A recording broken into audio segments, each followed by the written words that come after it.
Fala pessoal, bom? Como vocês estão?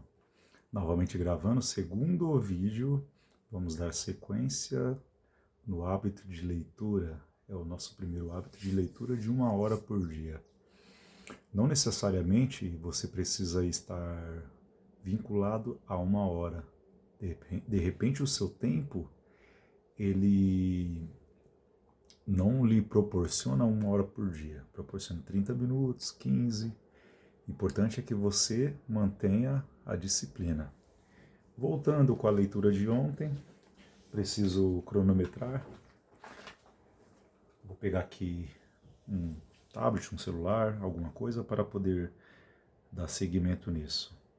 Então, para não ficar muito longo o vídeo como ontem, eu vou já pular direto ao ponto. 15 minutos, cronometrando. Vamos à leitura bíblica. Estávamos lendo o livro de Gênesis e paramos no capítulo 5. O capítulo 5 se trata da genealogia de Sete. Vamos ler. Este é o livro das gerações de Adão. No dia em que Deus criou o homem, à semelhança de Deus o fez. Macho e fêmea os criou e os abençoou. E chamou o seu nome Adão, no dia em que foram criados. E Adão viveu 130 anos e gerou um filho à sua semelhança, conforme a sua imagem. E chamou o seu nome Sete. E foram os dias de Adão, depois que gerou a Sete, 800 anos, e gerou filhos e filhas. E foram todos os dias que Adão viveu, 930 anos, e morreu. E viveu Sete 105 anos e gerou a Enos. E viveu Sete depois que gerou a Enos 807 anos. E gerou filhos e filhas. E foram todos os dias de Sete 912 anos. E morreu. E viveu Enos 90 anos e gerou a Cainã. E viveu Enos depois que gerou a Cainã 815 anos e gerou filhos e filhas. E foram todos os dias de Enos 905 anos e morreu. E viveu Cainã 70 anos e gerou a Malaléu. E viveu Cainã, depois que gerou a Malaléu, 840 anos e gerou filhos e filhas. E foram todos os dias de Cainã 910 anos e morreu. E viveu Malaléu 65 anos e gerou a Jared. E viveu Malaléu, depois que gerou a Jared, 830 anos e gerou filhos e filhas. E foram todos os dias de Malaléu 895 anos e morreu. E viveu Jared 162 anos e gerou a Enoque. E viveu Jared, depois que gerou a Enoque, 800 anos e gerou filhos e filhas. E foram todos os dias de Jared 962 anos e morreu. E viveu Enoque 65 anos e gerou a Metusalém. E andou Enoque com Deus, depois que gerou a Metusalém, 300 anos e gerou filhos e filhas. E foram todos os dias de Enoque 365 anos. E andou Enoque com Deus e não se viu mais, porquanto Deus para si o tomou. E viveu Metusalém 187 anos e gerou a Lameque. E viveu Metusalém depois que gerou a Lameque 782 anos e gerou filhos e filhas. E foram todos os dias de Metusalém 969 anos e morreu. E viveu Lameque 182 anos e gerou um filho, e chamou o seu nome Noé, dizendo: Este nos consolará acerca de nossas obras e do trabalho de nossas mãos, por causa da terra que o Senhor amaldiçoou. Noé, do hebraico Noa, que significa repouso. E viveu Lameque depois que gerou a Noé 595 anos e gerou filhos e filhas. E foram todos os dias de Lameque 777 anos, e morreu. E era Noé da idade de 500 anos, e gerou Noé a Sem, Cã e Jafé. A corrupção geral do gênero humano, capítulo 6. E aconteceu que, como os homens começaram a multiplicar-se sobre a terra, sobre a face da terra, lhes nasceram filhas. Viram os filhos de Deus que as filhas dos homens eram formosas, e tomaram para si mulheres de todas as que escolheram. Então disse o Senhor: não contenderá ou permanecerá o meu espírito para sempre com o homem, porque ele também é carne, porém os seus dias serão 125 anos. Foi reduzido aí o tempo, né? Então disse o Senhor: não contenderá. Voltando aqui. Havia naqueles dias gigantes na terra, e também depois, quando os filhos de Deus entraram as filhas dos homens, e delas geraram filhos. Estes eram os valentes que houve na antiguidade, os varões de fama. E viu o Senhor que a maldade do homem se multiplicara sobre a terra, e que toda imaginação dos pensamentos de seu coração era só má continuamente. Esses gigantes eram os nefilins, tá? Não sei se nessa Bíblia fala que ela é a Almeida corrigida, mas vamos lá, capítulo 6. Então arrependeu-se o Senhor de haver feito o homem sobre a terra, e pesou-lhe em seu coração. E disse o Senhor: destruirei de sobre a face da terra o homem que criei, desde o homem até o animal, até ao réptil e até a ave dos céus, porque me arrependo de os haver feito. Noé, porém, achou graça aos olhos do Senhor. Estas são as gerações de Noé. Noé era varão justo e reto em suas gerações. Noé andava com Deus. E gerou Noé 3 filhos, Sem, Cã e Jafé. A terra, porém, estava corrompida diante da face de Deus, e encheu-se a terra de violência. E viu Deus a terra, e eis que estava corrompida, porque toda a carne havia corrompido o seu caminho sobre a terra. Deus anuncia o dilúvio a Noé.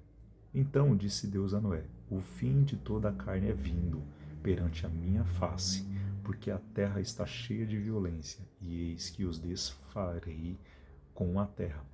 Faze para ti uma arca de madeira de gofer. Farás compartimentos ou divisões na arca, e a betumarás por dentro e por fora com betume.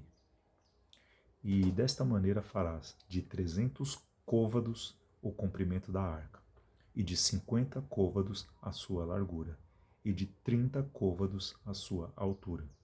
Farás na arca uma janela, e de 1 côvado a acabarás em cima, e a porta da arca porás ao seu lado. Far-lhes-ás andares baixos, segundos e terceiros, porque eis que eu trago um dilúvio de águas sobre a terra, para desfazer toda a carne, em que há espírito de vida debaixo dos céus. Tudo que há na terra expirará. Mas contigo estabelecerei o meu pacto, e entrará na arca, tu e os teus filhos, e a tua mulher, e as mulheres de teus filhos contigo. E de tudo o que vive, de toda a carne, 2 de cada espécie meterás na arca, para as conservares vivos, contigo, macho e fêmea serão. Das aves conforme a sua espécie, dos animais conforme a sua espécie, e de todo o réptil da terra conforme a sua espécie, 2 de cada espécie virão a ti, para os conservares em vida. E tu toma para ti de toda comida que se come, e ajunta-a para ti, e te será para mantimento, para ti e para eles. Assim fez Noé, conforme tudo o que Deus lhe mandou, assim o fez. Noé e sua família entram na arca. Capítulo 7. Depois disse o Senhor a Noé: entra tu e toda a tua casa na arca, porque te hei visto justo diante de mim nesta geração. De todo animal limpo tomarás para ti 7 e 7, e macho e sua fêmea, mas dos animais que não são limpos, 2 o macho e sua fêmea. Também das aves dos céus 7 e 7, macho e fêmea, para se conservar em vida a semente sobre a face de toda a terra. Porque passados ainda 7 dias farei chover sobre a terra 40 dias e 40 noites, e desfarei de sobre a face da terra toda a substância que fiz. E fez Noé conforme tudo o que o Senhor lhe ordenara. E era Noé da idade de 600 anos, quando o dilúvio das águas veio sobre a terra. E entrou Noé e seus filhos e sua mulher, e as mulheres de seus filhos com ele na arca, por causa das águas do dilúvio, dos animais limpos e dos animais que não são limpos, e das aves e de todo réptil sobre a terra. Entraram de 2 em 2 para Noé na arca, macho e fêmea, como Deus ordenara a Noé. E aconteceu que, passados 7 dias, vieram sobre a terra as águas do dilúvio. No ano 600 da vida de Noé, no mês segundo, aos 17 dias do mês, naquele mesmo dia, se romperam todas as fontes do grande abismo, e as janelas do céu se abriram, e houve chuva sobre a terra 40 dias e 40 noites. E no mesmo dia entrou Noé e Sem e Cã e Jafé, os filhos de Noé, como também a mulher de Noé e as 3 mulheres de seus filhos, com ele na arca.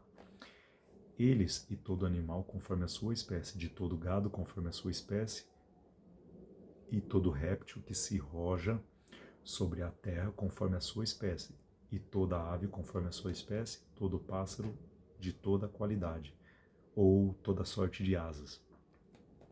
E de toda carne em que havia espírito de vida, entraram de 2 em 2 para Noé na arca.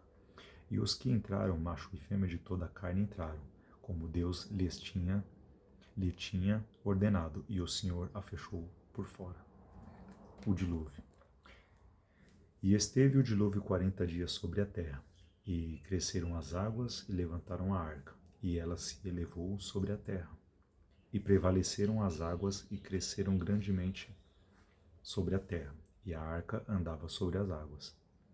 E as águas prevaleceram excessivamente sobre a terra, e todos os altos montes que haviam debaixo de todo o céu foram cobertos. 15 côvados acima prevaleceram as águas, e os montes foram cobertos, e expirou toda a carne que se movia sobre a terra, tanto de ave como de gado e de feras, e de todo réptil que se roja sobre a terra, e de todo homem.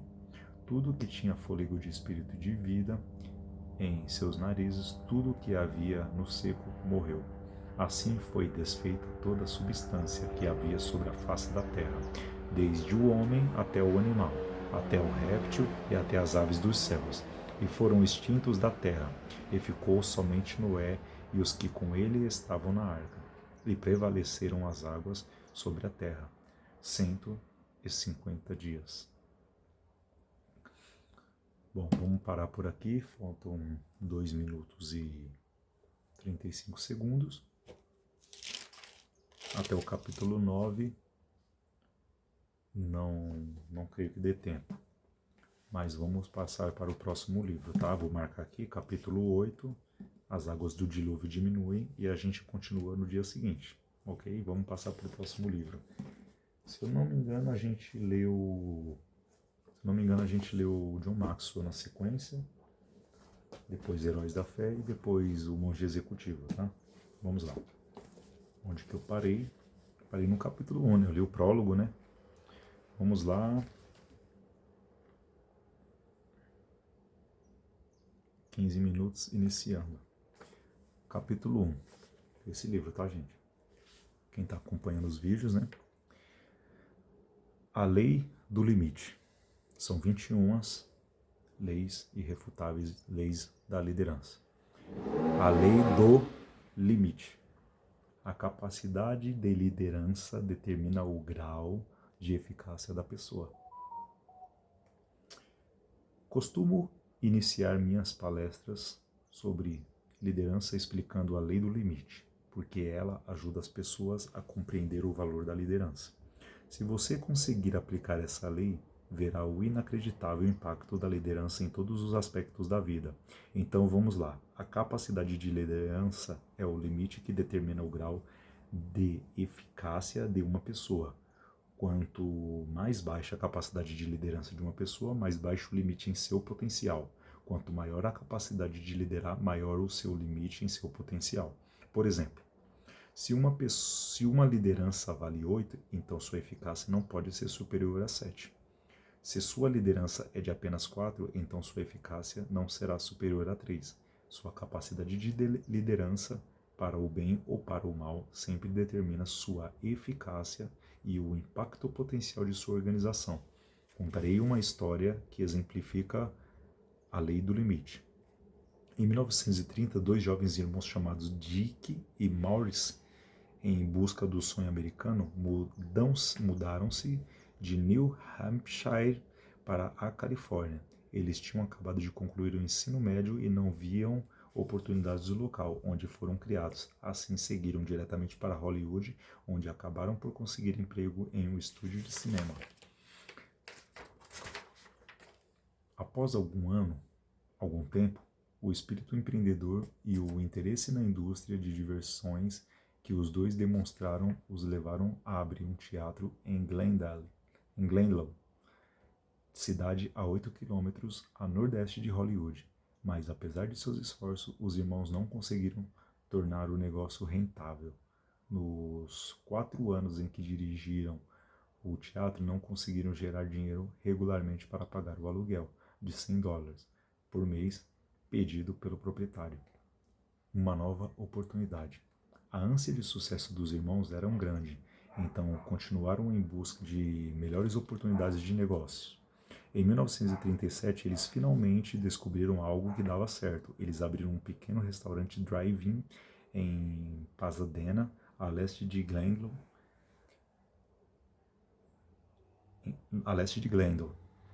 As pessoas no sul da Califórnia tinham se tornado muito dependentes dos carros, e a cultura estava em processo de mudança para incorporar esse novo elemento, exatamente o caso do negócio deles. O restaurante drive-in foi um fenômeno do início da década de 1930 e tornou-se bastante popular. Os clientes, em vez de entrarem em uma sala de jantar, dirigiam até um estacionamento ao redor de um pequeno restaurante, faziam o pedido ao garçom e recebiam a comida em bandejas diretamente no carro. A comida era servida em pratos de louça, com copos de vidro e talheres de metal. Era uma ideia oportuna em uma sociedade que se tornava mais rápida e cada vez mais móvel. O pequeno drive-in de Dick Morris foi um grande sucesso e em 1940 eles decidiram levar o negócio para San Bernardino, uma cidade operária em expansão, a 80 quilômetros a leste de Los Angeles. Eles construíram instalações maiores e aumentaram o cardápio que, além de cachorros quentes, batatas fritas e milkshakes, passou a incluir sanduíches de carne e de porco, hambúrgueres e outros itens. O negócio estourou. As vendas anuais chegaram a $200 mil e os irmãos se viram dividindo $50 mil de lucro por ano. Uma quantia que os colocava na elite financeira da cidade. Em 1948, a intuição disse a eles que as coisas estavam mudando, e eles fizeram mudanças no negócio. Eles eliminaram os garçons e passaram a servir apenas clientes a pé. Eles também deram nova dinâmica a tudo. O cardápio foi reduzido, concentrando-se em hambúrgueres, eliminaram pratos, copos e talheres de metal, passando a usar material de papel, reduziram os custos e os preços cobrados. Também implantaram o que chamaram de sistema de serviço rápido. A cozinha ficou parecida com uma linha de montagem em que os empregados se concentravam no serviço rápido. O objetivo dos irmãos era preparar o pedido ao cliente em 30 segundos ou menos, e foram bem-sucedidos. Em meados da década de 1950, o faturamento anual chegou a $350 mil. E Dick e Maurice passaram a dividir um lucro de cerca de $100 mil por ano. Quem eram esses irmãos? Naqueles dias, você poderia descobrir isso ao dirigir até seu pequeno restaurante na esquina das ruas 14 e E, em San Bernardino, na frente do pequeno prédio octogonal Um letreiro de neon dizia apenas McDonald's Hamburgers. Dick e Maurice McDonald tiraram a sorte grande no sonho americano. E o resto, como dizem, é história, certo? Errado. Os McDonald's nunca foram além, porque sua liderança fraca estabeleceu um limite em sua capacidade de chegar ao sucesso. A história por trás da história. É verdade que os irmãos McDonald estavam financeiramente seguros. O restaurante era um dos negócios mais lucrativos do setor no país, e eles tinham dificuldade em gastar todo o dinheiro que ganhavam. O brilhantismo deles estava no atendimento ao cliente e na organização da cozinha. Esse talento levou à criação de um novo sistema para serviço de alimentação. De fato, o talento deles era tão conhecido no setor que pessoas de todo o país começaram a escrever para eles e visitá-los para saber mais sobre seus métodos. Em cada momento, eles recebiam até 300 telefonemas e cartas por mês. Isso deu a eles a ideia de comercializar o conceito McDonald's. A ideia de franquear restaurantes não era nova, já existia havia décadas. Para os irmãos McDonald, parecia uma forma de ganhar dinheiro sem que precisassem eles mesmos abrir outro restaurante. Eles começaram em 1952, mas o esforço fracassou. A razão era simples. Eles não tinham a liderança necessária para tornar eficaz um negócio maior. Eram proprietários eficientes de um só restaurante. Sabiam administrar o negócio, criar sistemas eficientes, reduzir custos e aumentar os lucros. Eles eram gerentes eficientes, mas não eram líderes. O mecanismo de raciocínio deles estabelecia um limite para o que podiam fazer e conseguir. No auge do sucesso, Dick e Maurice se chocaram contra a lei do limite. A parceria dos irmãos com o líder. Em 1954, os irmãos encontraram Ray Kroc, um líder. Kroc administrava a pequena empresa que fundara para vender máquinas de milkshake. Ele conheceu os McDonald's. O restaurante era um de seus melhores clientes. E assim que visitou a loja, percebeu seu potencial. Ele conseguia imaginar o restaurante se espalhando pelo país em centenas de mercados. Logo, fechou um acordo com Dick Morris e, em 1955, criou a McDonald's System, Inc., posteriormente transformada em McDonald's Corporation. Kroc imediatamente comprou os direitos de uma franquia para utilizá-la como modelo e protótipo. Ele a usaria para vender outras franquias. A seguir, começou a montar uma equipe e a criar uma organização que faria do McDonald's um negócio nacional. Ele recrutou e contratou as melhores pessoas que encontrou e, à medida que a equipe crescia em tamanho e capacidade, seu pessoal recrutou outras pessoas com capacidade de liderança. Nos primeiros anos, Kroc se sacrificou muito, embora tivesse mais de 50 anos de idade, trabalhava muito, tanto quanto fizera ao começar seu negócio. 30 anos antes, ele eliminou muitos luxos pessoais, incluindo a filiação ao clube, a que depois ele disse ter acrescentado 10 tacadas ao seu jogo de golfe. Os 8 primeiros anos, como o McDonald's, ele não recebeu salário. Não só isso, mas também fez empréstimos pessoais no banco, garantidos por um seguro de vida, para ajudar a cobrir os salários de alguns poucos líderes fundamentais que ele queria na sua equipe. Seu sacrifício e sua liderança foram recompensados. Em 1961, pela quantia de 2,7 milhões de dólares, Kroc comprou os direitos exclusivos dos McDonald's, dos irmãos, e o transformou em uma instituição americana e um negócio mundial. O limite da vida e da liderança de Ray Kroc, obviamente, era muito mais alto que o de seus antecessores. No período em que Dick e Maurice McDonald tentaram franquear seu sistema de serviço, conseguiram vender o conceito para apenas 15 compradores, dos quais apenas 10 acabaram abrindo restaurantes. E mesmo com um negócio desse tamanho, sua liderança e sua visão limitadas eram um empecilho. Quando, por exemplo, seu primeiro franqueado, Neil Fox, de Phoenix, disse aos irmãos que queria chamar seu restaurante de McDonald's. A resposta de Dick foi: por quê? McDonald's não significa nada em Phoenix. Já o limite de liderança da vida de Ray Kroc era muito mais alto. Entre 1955 e 1959, Kroc conseguiu abrir 100 restaurantes. 4 anos depois havia 500 McDonald's. Hoje a empresa abriu mais de 31 mil restaurantes em 119 países. A capacidade de liderança, ou mais especificamente, a falta de capacidade de liderança, foi o limite para a eficácia dos irmãos McDonald's. Sucesso sem liderança.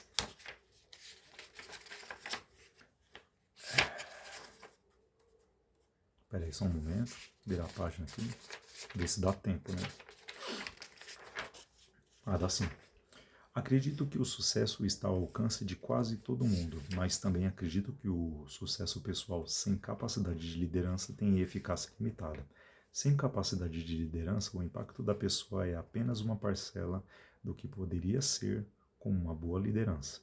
Quanto mais alto você quer chegar, mais precisa de liderança.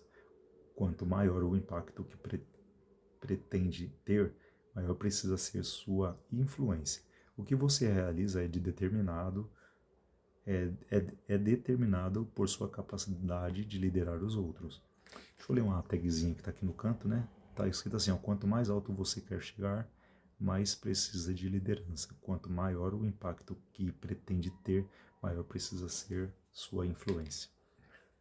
Deixe-me mostrar o que quero dizer. Digamos que, no que se refere a sucesso, você tem 8, em uma escala de 1 a 10. Isso é bastante bom. Acho que é seguro dizer que os irmãos McDonald estavam nessa faixa. Mas digamos que você não dê atenção à liderança. Você não se preocupa com isso e não se esforça para se desenvolver como líder. Você, portanto, opera em 1, na escala de 1 a 10. Seu grau de eficácia seria algo assim. Sucesso sem liderança. Tá aqui, não sei se vocês conseguem ver o gráfico, né? Uma leitura gráfica. Tá? Fala sucesso de liderança, capacidade de liderança de 1 a 10. Tá? E aqui, dedicação ao sucesso. Ele tá falando da nota 1, né? Tá pegando no número 1 aqui, né? E medindo a eficácia, né? Tá, vamos lá. Para aumentar seu grau de eficácia, você tem 2 opções. Pode trabalhar arduamente para aumentar sua dedicação ao sucesso e à excelência. Trabalhar para se tornar 10. É possível que você consiga chegar a esse grau, embora a lei da diminuição do retorno diga que o esforço necessário para aumentar os 2 últimos pontos exigiria mais energia do que o necessário para os 8 primeiros. Se você realmente se matar, poderá aumentar seu sucesso nesses 25%, mas você tem outra escolha. Pode trabalhar duro para aumentar seu grau de liderança. Digamos que sua capacidade natural de liderança seja 4, ligeiramente abaixo da média, apenas ao se valer de qualquer talento que Deus lhe tenha dado. Isso já aumentará sua eficácia em 300%. Mas digamos que você realmente se torne um estudioso de liderança e maximize seu potencial e consiga chegar até 7, visualmente o resultado seria assim. Mesmo gráfico, olha a diferença. Esse aqui é o primeiro, né? E aqui, depois que ele explica, né, sobre você trabalhar arduamente, né? Esse é o seu aumento de eficácia. Você, ao elevar sua capacidade de liderança sem aumentar sua dedicação ao sucesso, pode aumentar sua eficácia original em 600%. Liderança tem um efeito multiplicador. Vi esse impacto repetidamente em todos os tipos de negócio e organizações sem fins lucrativos, e por isso dou aulas de liderança há mais de 30 anos. Bom, pessoal, vou fechar aqui, tá? 5 segundos. 4, 3, 2, 1. Vamos passar para o próximo livro. O próximo tema será para mudar o rumo da organização, mude o líder. E a gente depois continua, tá? Vamos para o terceiro livro, Heróis da Fé. Paramos aonde? Vamos começar falando sobre o herói da fé chamado Jerônimo Savonarola. Marcando Jerônimo Savonarola. Legal? O precursor da Grande Reforma. Nascido em 1452 e faleceu em 1498. O povo de toda a Itália afluía em número sempre crescente. A Florença, a famosa Catedral do Duomo não mais comportava as enormes multidões. O pregador Jerônimo Savonarola, abrasado com o fogo do Espírito Santo e sentindo a iminência do julgamento de Deus, trovejava contra o vício, o crime e a corrupção desenfreada na própria igreja. Como resultado, o povo abandonou a leitura das publicações torpes e mundanas para ler os sermões do ardente pregador. Deixou os cânticos das ruas para cantar os hinos de Deus. Em Florença, as crianças fizeram procissões, coletando as máscaras carnavalescas, os livros obscenos e todos os objetos supérfluos que serviam à vaidade. Com isso, formaram em praça pública uma pirâmide de 20 metros de altura e atearam-lhe fogo. Enquanto o monte ardia, o povo cantava hinos e os sinos da cidade dobravam em sinal de vitória. Se o ambiente político fosse o mesmo que depois veio a ser na Alemanha, o intrépido e devoto Jerônimo Savonarola teria sido o instrumento usado para iniciar a Grande Reforma, em vez de Martinho Lutero. Apesar de tudo, Savonarola tornou-se um dos ousados e fiéis arautos que conduziram o povo à fonte pura e às verdades apostólicas registradas em Sagradas Escrituras. Jerônimo era o terceiro dos 7 filhos da família. Nasceu de pais cultos e mundanos, mas de grande influência. Seu avô paterno era um famoso médico da corte do duque de Ferrara, e os pais de Jerônimo planejavam que o filho ocupasse o lugar do avô. No colégio, era aluno esmerado, mas os estudos da filosofia de Platão e de Aristóteles deixaram-lhe a alma sequiosa.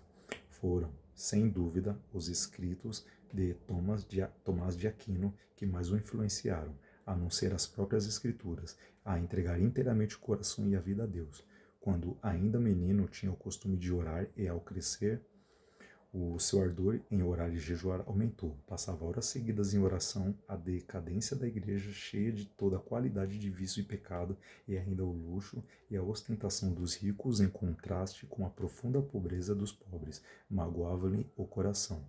Passava muito tempo sozinho nos campos e à beira do rio Pó, em contemplação perante Deus, ora cantando, ora chorando, conforme os sentimentos que lhe ardiam no peito. Quando ainda jovem, Deus começou a falar-lhe em visões. A oração era uma grande consolação. Os degraus do altar, onde se prostrava horas a fio, ficavam repetidamente molhados de suas lágrimas.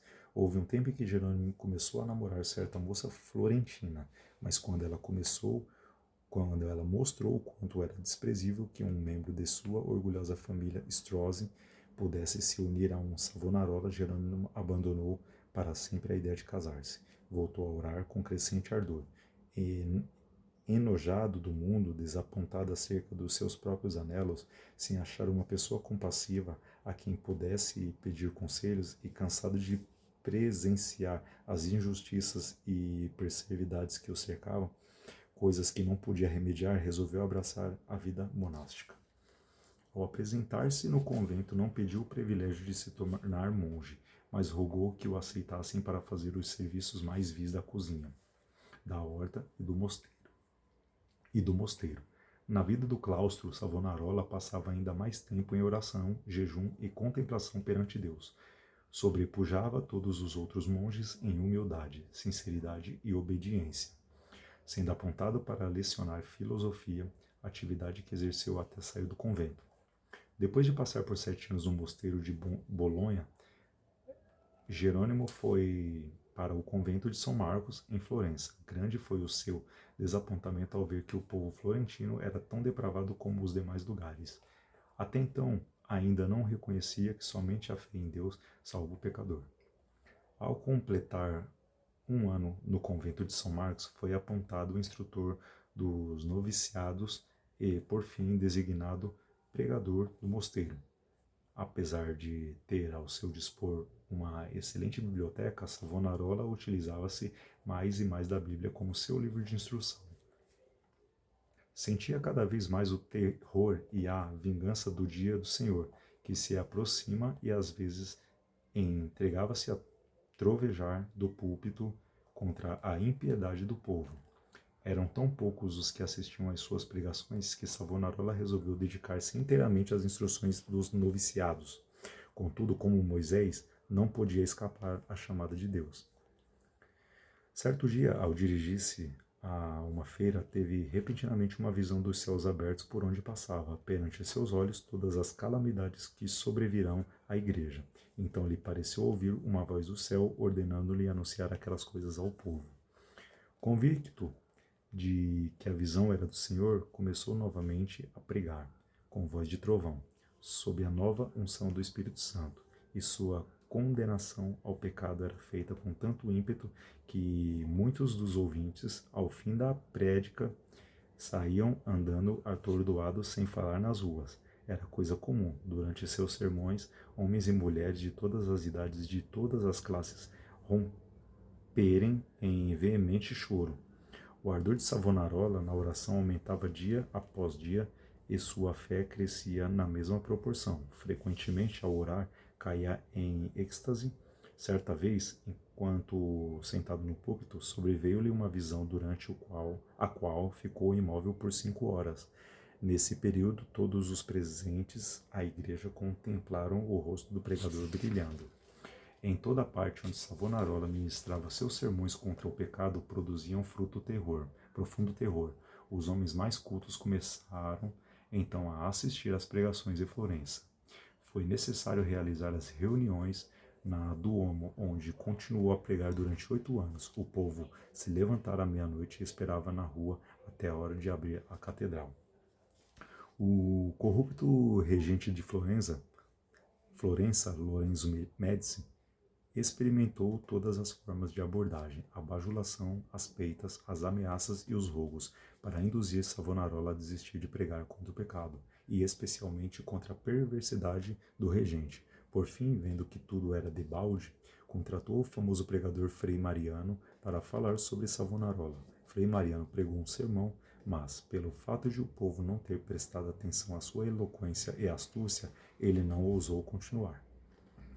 A essa altura, Savonarola profetizou que Lorenzo, o Papa e o rei de Nápoles morreriam dentro de 1 ano, e assim sucedeu. Depois da morte de Lorenzo, Carlos VIII da França invadiu a Itália, e a influência de Savonarola aumentou ainda mais. O povo abandonou a literatura torpe e a mundana para ler os sermões do famoso pregador. Os ricos socorriam os pobres em vez de oprimi-los. Foi nesse tempo que o povo fez a grande fogueira na Piazza de Florença e queimou grande quantidade de artigos usados para alimentar vícios e vaidade. Não cabia mais na Grande Duomo o seu imenso auditório. Contudo, o sucesso de Savonarola foi muito curto. O pregador foi ameaçado, excomungado e, por fim, no ano de 1948, por ordem do Papa, foi queimado em praça pública, com as palavras: "O Senhor sofreu tanto por mim". Terminou a vida terrestre um dos maiores e mais dedicados mártires de todos os tempos. Apesar de continuar até a morte sustentando muito dos erros da Igreja Romana, ensinava que todos os que são realmente crentes estão na verdadeira Igreja. Alimentava continuamente a alma com a palavra de Deus. As margens das páginas de sua Bíblia eram cheias de notas escritas enquanto meditava nas Escrituras. Conhecia uma grande parte da Bíblia de cor e podia abrir o livro instantaneamente e achar qualquer texto. Passava noites inteiras em oração e recebia revelações quando em êxtase ou por meio de visões. Seus livros sobre a humildade, a oração, o amor e outros temas continuam a exercer grande influência sobre os homens. Destruíram o corpo desse precursor da grande reforma, mas não puderam apagar as verdades que Deus, por seu intermédio, gravou no coração do povo.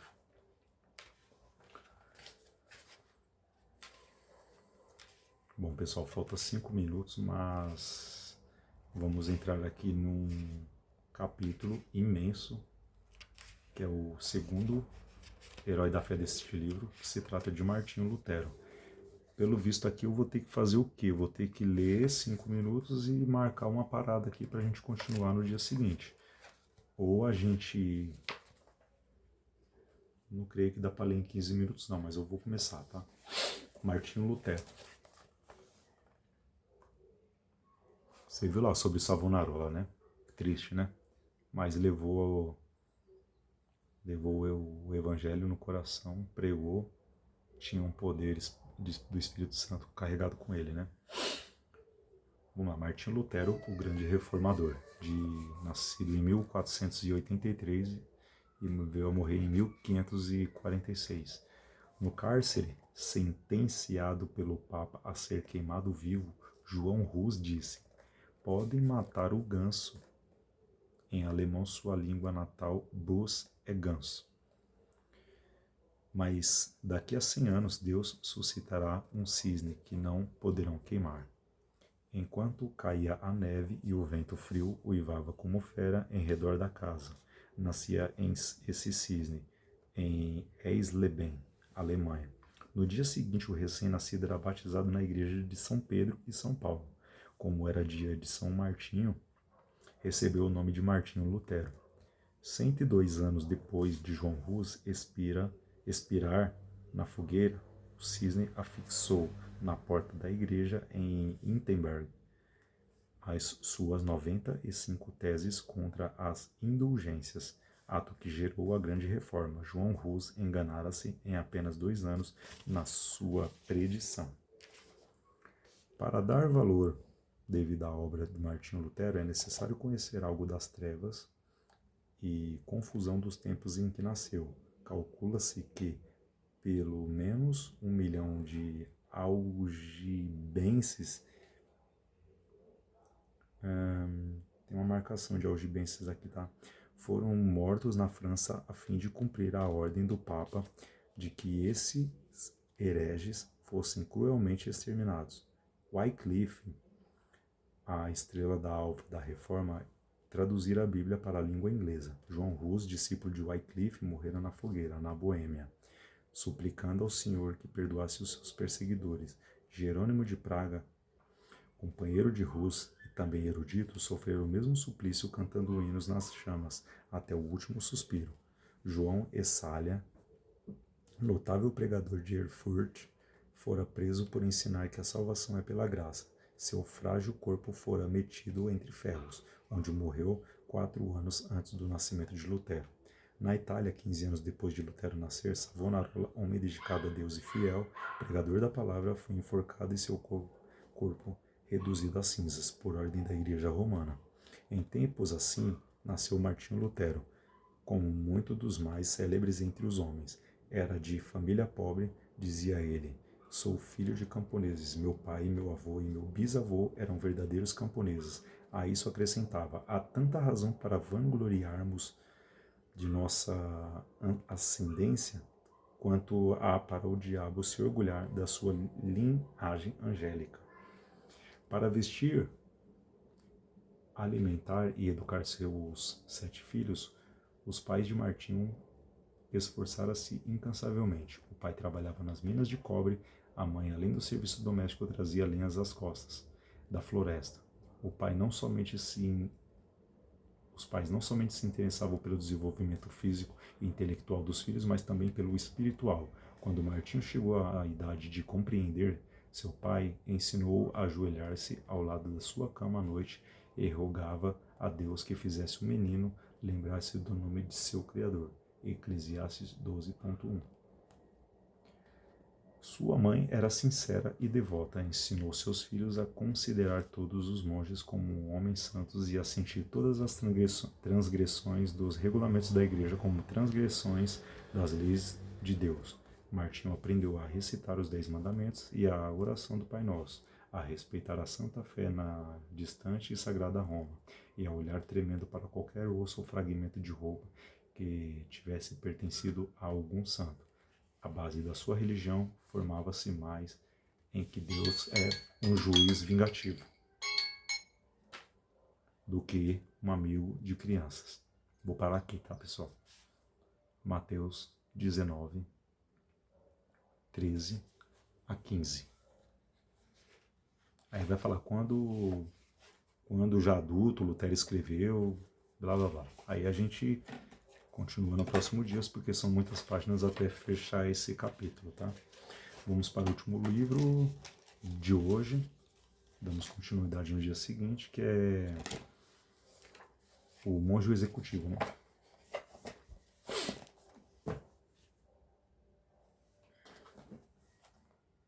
Paramos no capítulo 1. Igual o Heróis da Fé, né? Que tinha parado no capítulo 1 também, né? Deixa eu só me programar aqui, pra gente não ultrapassar o tempo. Acredito que em 15 minutos dê pra fazer uma... Não vai dar pra fechar um capítulo não, mas dá pra ler bastante. O capítulo é grande. Vamos lá. As definições. Estar no poder é como ser uma dama. Se tiver que lembrar as pessoas que você é, você não é. Não precisa lembrar ninguém, você está no poder. Margaret Thatcher, rainha da Inglaterra. Bom dia, meu companheiro de quarto, alegremente me disse ainda na cama, antes mesmo que eu desligasse o despertador. Sou o pastor Lee, de Wisconsin. E você, quem é? John Daly. Prazer em conhecê-lo, Lee. Eu não quis chamá-lo de pastor. É melhor nos vestirmos, se é que vamos à cerimônia das 5:30. Vá em frente, vou dormir mais um pouquinho, resmunguei, tentando parecer sonolento. Fique à vontade, parceiro. Vestiu-se e saiu em minutos. Virei de lado, cobri a cabeça com o travesseiro, mas logo descobri que estava bem desperto e sentindo um pouco de culpa. Então rapidamente me lavei, me vesti e saí para procurar a capela. Ainda estava escuro e o chão molhado da tempestade que devia ter caído à noite. Eu mal conseguia ver a silhueta do campanário desenhada contra o céu de madrugada no meu caminho para a capela. Uma vez dentro, descobri que a estrutura de madeira velha e hexagonal estava impecavelmente conservada. As paredes eram lindamente adornadas com janelas de vidro colorido, cada uma retratando uma cena diferente. O teto alto, como o de uma catedral, se erguia acima das 6 paredes e convergia no centro para formar o campanário. Havia centenas de velas queimando por todo o santuário, espalhando sombras nas paredes e nos vidros coloridos, criando um interessante caleidoscópio de formas e matrizes. Do lado oposto à porta de entrada havia um altar simples constituído de uma pequena mesa de madeira com os vários implementos usados durante a missa. Bem em frente ao altar e formando um semicírculo em torno dele, dispunham-se 3 fileiras de 11 cadeiras simples de madeira destinadas aos 33 frades. Apenas uma das cadeiras com um grande crucifixo entalhado no espaldar tinha braços, reservada para o reitor. Pensei. Ao longo de uma das paredes adjacentes ao altar havia 6 cadeiras dobráveis que eu deduzi serem para o uso dos participantes do retiro. Silenciosamente me encaminhei para uma das 3 cadeiras vazias e me sentei. Meu relógio marcava 5:25, mas apenas a metade das 39 cadeiras estava ocupada. Num total silêncio, o único som era o tic-tac melódico de um enorme relógio antigo na parte de trás da capela. Os frades vestiam longos hábitos pretos com cordões amarrados na cintura, enquanto os participantes do retiro usavam roupas informais. Às 5:30, todos os assentos estavam ocupados. Quando o enorme relógio começou a bater a meia hora, os frades se levantaram e começaram a cantar em uma liturgia, felizmente em inglês. Os participantes do retiro receberam folhetos para acompanhar, mas eu me vi perdido virando as páginas para frente e para trás, numa tentativa inútil de procurar o texto entre as várias seções de antífonas, salmos, hinos e respostas cantadas. Finalmente desisti de procurar e apenas fiquei sentado ouvindo o canto gregoriano de que gostava especialmente. Depois de aproximadamente 20 minutos, a cerimônia terminou. tão repentinamente quanto havia começado, e os frades seguiram o reitor para fora da igreja, em fila indiana. Olhei para os rostos, tentando distinguir Len Hoffman. Qual deles seria? Logo depois da cerimônia religiosa, caminhei em direção à pequena biblioteca, bem pertinho da capela. Eu queria fazer uma pesquisa na internet e um frade velho extremamente solícito me mostrou como conectar. Havia mais de 1000 itens sobre Leonard Hoffman. Depois de 1 hora de busca, encontrei um artigo sobre ele em um número da revista Fortune de 10 anos atrás e o li fascinado.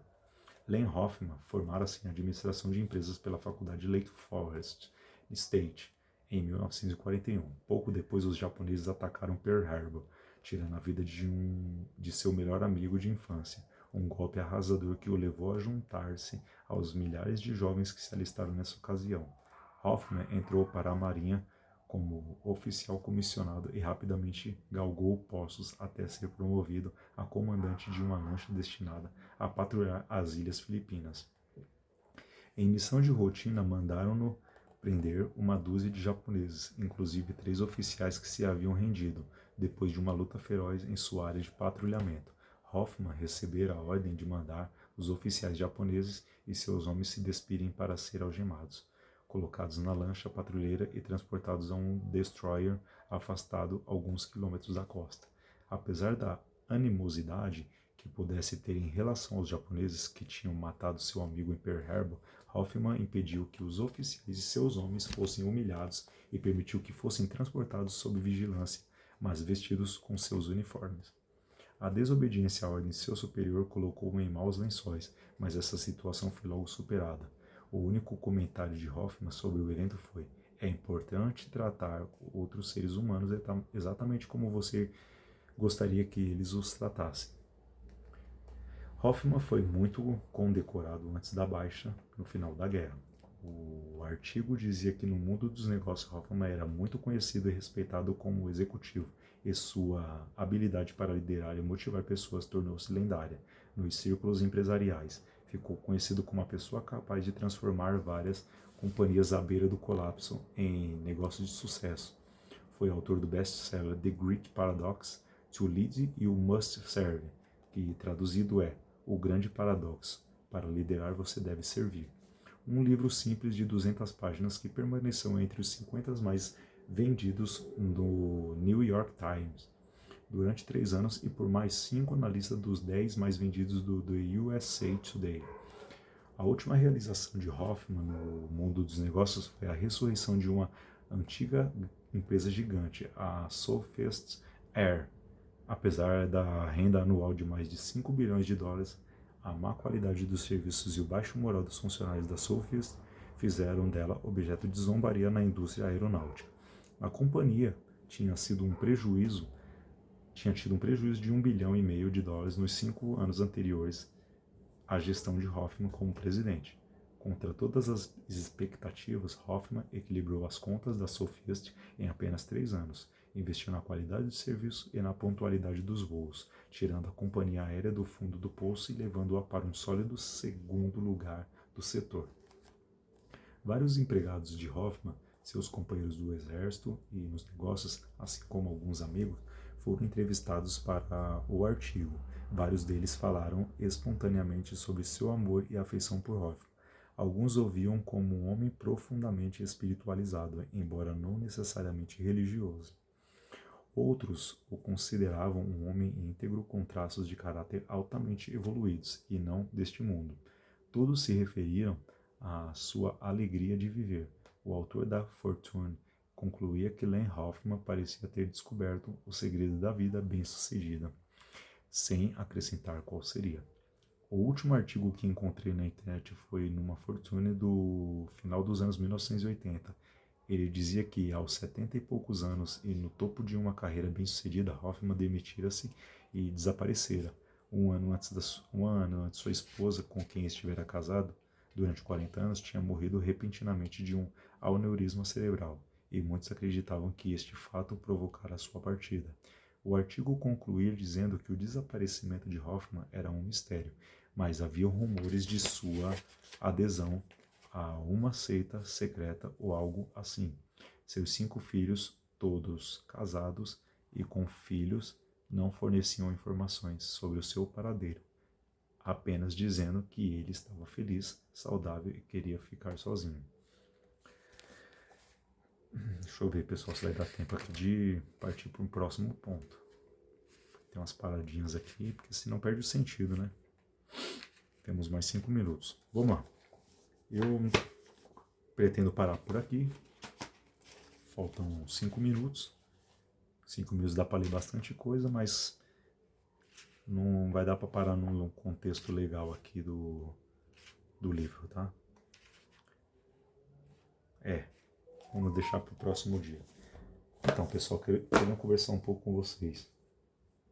Eu pretendo ir com vocês até o fim da leitura desses 4 livros, terminando a leitura desses 4 livros, ou pelo menos desses 3 que são mais finos, depois deixando apenas a Bíblia, lendo 1 hora por dia da Bíblia com vocês, criar um novo hábito, tá legal? E assim que a gente criar um novo hábito, a gente pratica aquele hábito durante um período de tempo que a gente definir aí, vocês deixaram no comentário, por exemplo, 30 dias. E a gente vai trabalhando isso em equipe aí, eu aqui, vocês aí do outro lado. Se inscreva no canal, ative o sino, comente, critique de forma construtiva, como eu disse no primeiro vídeo, e assim evoluímos juntos, tá? Tá legal? Deus abençoe vocês. Queria dizer para vocês que é um trabalho duro, ficar filmando, programando um tempo de todos os meus dias para estar passando para vocês. Eu poderia estar fazendo isso sem gravar, mas eu pretendo agregar valor, compartilhar com outras pessoas, que é um sentimento de gratidão, ver outras pessoas recebendo esse tipo de conteúdo. Pessoal, ficar lendo livro para vocês, não sei se realmente agrega valor. De repente você não gosta de leitura e você está ouvindo aí enquanto está fazendo uma atividade, ou está lavando uma louça, ou está deitado aí assistindo, e você, no desenrolar da leitura, você se enrosca e às vezes te desanima, mas eu creio que eu lendo 4 livros você consiga absorver através da minha fala. Colocar um fone de ouvido, sabe? Deus abençoe, pessoal. Uma vez eu vi um vídeo de um rapaz que ele mencionava palavras de Jesus Cristo, né? Que Jesus fala que pedir e dar-se-vos-á, buscar e encontrarei, bater e abrir-se-lhe-á. E tudo que a gente pede para Deus em oração, a gente procura, a gente busca, a gente encontra. Então a gente pede para Deus para abrir nosso entendimento, para nos ajudar com um novo hábito.